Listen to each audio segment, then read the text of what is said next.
Now, with this conference and all the themes and all the sessions that we have, we're giving the evidence. My textbook gives the evidence. The resource document gives the evidence. Well, thank you very much indeed for coming and talking to us today. We really appreciate it. Yes, thank you. So tell us a little bit about the theme of the conference and how that came together. You know, Dr. Viz, our president, really was interested in lifestyle, especially for mental and physical health. And when he came across with this idea, I think it came across my book. I published a book just right on lifestyle psychiatry. And he's like, oh, you're the person I need, come do this with me. And he jokes around to people that I'm his general. So I was the one that got it done. But I had other plans for this year, but I said, okay, you need me, I'm here. And really took this on as a half-time job, so it was fun. Tell us a little bit about how the whole theme of the conference and all the different sessions and how the sessions reflect. Sure. So I am chair of the APA Presidential Lifestyle Psychiatry Work Group, and what we did was we decided to create study groups. So we had study groups on lifestyle medicine, and then study groups on lifestyle psychiatry, where I found articles for people to read, and they attended weekly for 4 months and learned lifestyle medicine and then learned lifestyle psychiatry. And then I said, well, which ones of you are brave enough to come and then actually co-author this resource document with me? 36 of them took the call. So we created a 376-page resource document that's going to be published in AJP, the executive summary, and as part of our report, an attachment there, and be on the APA website, basically taking all the stuff from my lifestyle psychiatry book, which is theory, and putting it into practice. So a psychiatrist can pick it up and know what to do with the patients.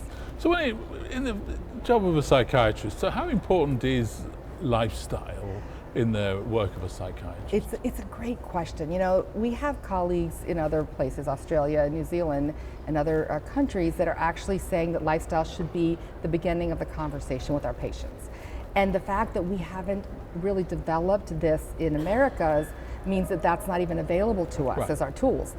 There's data, and there's some really interesting research. Like if you have a patient on 40 milligrams of an antipsychotic, if you do the lifestyle, especially exercise, structured exercise especially, maybe their reliance on that medication will be less, maybe 20 milligrams, maybe 10 milligrams. Just think of the long-term sequelae and the benefits that you could have with that. What's stopping us doing this? Because to some extent, I mean, no disrespect, but to some extent it's common sense, right? People exercise and they eat well, and why are we not doing this? Because what we do as psychiatrists and evidence-based clinicians is we need the evidence. And what we don't have in our textbooks of psychiatry is the evidence. So how could we possibly talk about this with our patients? Now, with this conference and all the themes and all the sessions that we have, we're giving the evidence. My textbook gives the evidence. The resource document gives the evidence. This randomized control trial here, this randomized control trial here, this meta-analysis here. So that's what we need, because we can't do that as psychiatrists unless we have it. So my final question is, what's next for you? You've given up all the time to put this conference together, and everybody's here, and we're doing the publishing, but what's next for you?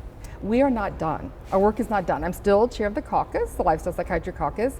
After this resource document is out, I have partnered with the Residency Training Director Program at PERT. We're developing resources and PowerPoint decks. So any residency training director or anybody can go in, any 8 psychiatrists can go in and teach this somewhere in the community or with their learners. I want to make this accessible for everybody instead of trying to sell it. Just give it to people. So we're partnering with ADPERT.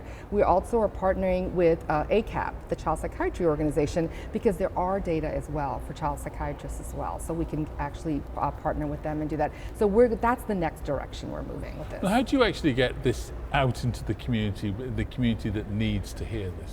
I'm an educator, so I think we need to give the data, make it freely available, and because these PowerPoints are going to be available and anybody can use them and have the resource document to do it, then we're going to give it out. And the other thing I'm creating is actually flyers and handouts, so that you can give it to your patients, you can put it in your clinics, you can have it accessible and available to them. Well, thanks so much indeed for joining us. We really appreciate it. Thank you so much. Thank you.